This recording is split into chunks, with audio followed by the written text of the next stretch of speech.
I'm going to make a guess. I'm going to guess that you believe in historical progressivism. And most of you go, I wouldn't know if that was a good guess or not because I have no idea what that means. Well, historical progressivism is the belief that everything in history is moving toward a good end, a positive end, that all of history is building toward something great. But where, you might ask, does that idea come from? If you're a North American, you probably believe in historical progressivism. It is the predominant idea about history today in our culture. The idea that there is something working in life, in our culture, all around us to improve life. And we're all working towards a unified good end. That is a predominant belief in our culture, even by those who don't believe in God at all. It certainly is the predominant viewpoint of the founding fathers of our nation. But that idea predates even the authors of our founding documents.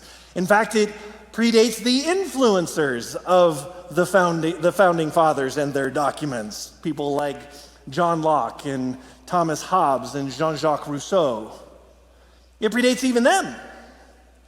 However, when you go back far enough and you start looking at the historical record of humanity, the ancients didn't believe that. The ancients didn't believe that the world was all working towards one common good.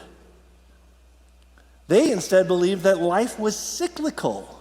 And you see it all over historical manuscripts, that life is just kind of something that just repeats itself. And we just are on, like mouses on a wheel, mice. Mice on a wheel. I'm educated. I know the plural of mouse. We are like mice on a wheel. We're simply repeating everything that everybody else has done, and history just kind of revolves around and around and around, and we can't get off of that. Cycle after cycle, generation after generation. And that idea only really started to change with people like Alexander. And then it really became predominant under the emperors of Rome, who changed the whole philosophy of history, because really what they needed to do is try and get people behind them as they tried to move Rome to something greater that was great in their own mind, right? And so they changed it to history is moved by great men. And of course, if you're the emperor, that's who you mean. Me, the emperor. History is moved by great men. And that's what came into vogue then during the Roman era. But where did the idea that everything is working towards a common good purpose, where did that come from? Well, it comes from the Bible. It comes from Judeo-Christian writings. It comes from prophecy fulfilled and prophecy not yet fulfilled, like the book of Revelation. Of course, the book of Revelation is about the future, and so we immediately jump to, well, if it's about the future, then we must be in it, right? Because it was written a long time ago, and that means us. We're in the future compared to them. What does it say then about our future? Is what we immediately jump to. And it's easy to forget that Revelation was written to a specific group of people at a specific time in history, in a specific place. And they were going through a very specific experience together. See, John wrote this for them, his original audience. The revelation of Jesus Christ, which God gave him to show his servants the things that must soon take place. Now, in John's mind, I think soon meant soon. We'll deal with soon. We're not going to get there yet. But we're not going to learn what this means for us unless we understood and understand what it meant for the original authors. We need to know what the historical record says about them. And what do we know?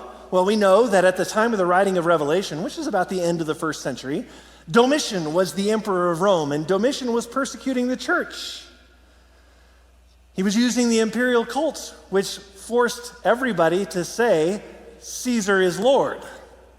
You can see how that might fly directly in the face of Christians who claimed that Jesus is Lord. And if you couldn't make that claim, Caesar is Lord, then you were persecuted. It could be any number of ways. You might lose a business, or you might lose your home, or you might lose everything, including your life, if you did not renounce Jesus. And we'll see some of the effects as we study the 7 churches represented by the 7 lampstands in chapters 2 and 3. But this is what is happening to Christians. Persecution, suffering, difficulty, hardship, strife. And so what do you do for people who are suffering, who are in the midst of difficulty? How do you get them ready for it? Well, you can do it one of 2 ways. Sometimes we do both. You can either train them to get tougher, or you can give them a hope that sustains them through it all. And really, you can't deal with major difficulties unless you have hope. Hope is something that you expect in the future that actually enables you to handle the present. It does. But your expectation of the future has to be sufficient enough, it has to be more than sufficient to enable you to weather the experiences of the present. It has to be both transcendent enough and realistic enough to help you face the issues that are in your life. See, training and getting tougher is simply putting hope in yourself. That's really what it is. If I just get tougher, if I train harder, then my hope will be in my training and my abilities, and I'll get through this. But you and I know that any hope that's placed in ourselves is incredibly limited, because you and I are limited. So what if the thing that you come up against is too big for you to overcome through your strength and ingenuity? What do you do then? And so this is why John starts off the way he does. The revelation of Jesus Christ, which God gave him to show his servants the things that must soon take place. Blessed are those who hear and who keep what is written in it, for the time is near. Viktor Frankl was a survivor of the Nazi death camps, and he began to study his fellow Jews in these prison camps as they underwent all of their experiences. And after World War II, he wrote Man's Search for Meaning, in which he analyzed why some people were better equipped to deal with persecution, like the Nazi death camps, than others were. And according to Frankl, the reason why some survived so readily and others didn't had to do with their hope. What were they living for? If their hope was sufficient, if it was transcendent enough, it got them through the horror. But if it wasn't, it didn't. Some people got to the prison camps, and because their hope wasn't sufficient, maybe their hope was in their own health, and suddenly they got sick, and they just said, well, forget it, I can't deal with this. Maybe their hope was in their strength and in their training, but the training had led them into a death camp, and now they're done. And those people died without anyone doing anything to them because they had lost the basis for their hope. Some people in the death camps just walked to the middle of the square, curled up, and died on the ground. And nobody did anything to them. See, to survive, you need hope. And that hope must transcend space and time and yet be real enough to grasp. Frankl mentions one man who was a prisoner in the death camp. He had a wife who was deceased. But he stayed strong because he used to say, I believe my wife is looking down on me from heaven and I don't want to disappoint her. Someday I want to be with her and I want her to be proud of me. That's how he got through. Believing that someday he would be reunited with his wife and she would be proud that he stood strong in the midst of all of that turmoil and difficulty.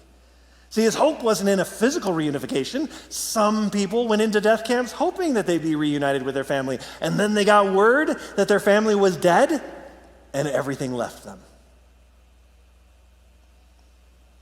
His hope wasn't in a physical belief, but in a solid belief in an afterlife in which what we do here matters there.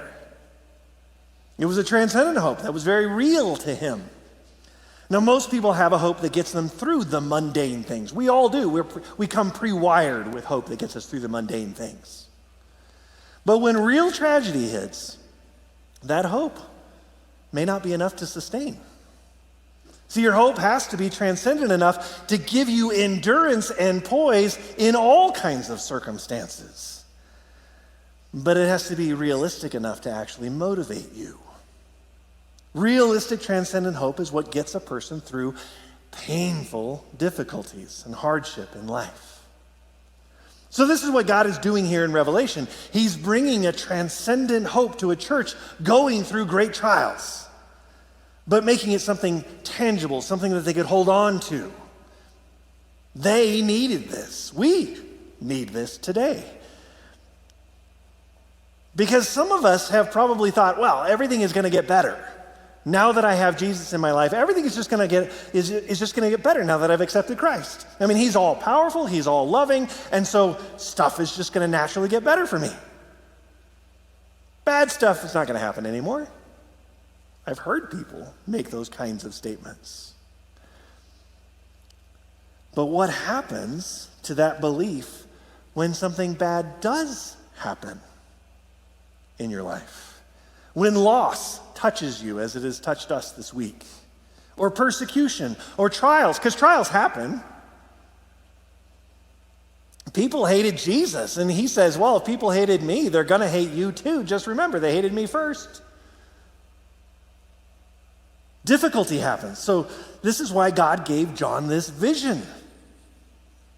And what we see from a historical record, what we see historians saying about Christianity, those that have studied Christianity, they say, this is what got Christianity through. All of the persecution, and there were numerous waves of persecution in the Roman Empire, is that they had credibility in the hope that they professed because it got them through it all. The hope that they had enabled them to be able to handle death and suffering and difficulty in ways that the common culture around them could not fathom. Why don't you just give up on your God? Wouldn't life be easier for you? And Christians said, no, because what comes next is what matters. What Caesar does to me doesn't matter. And they were able to go and sing in the presence of lions in the Colosseum. See, that transcendent hope gave them enormous credibility in the culture. That transcendent hope enabled them to go into cities where plague was happening when everybody else was streaming out of the cities trying to escape it. Why? Because they believed in the value of human life, and they said, we're going to minister to these people because what matters is what is said on the other side of eternity, not on this side. And part of that hope is based right here in Revelation, what we see in Revelation.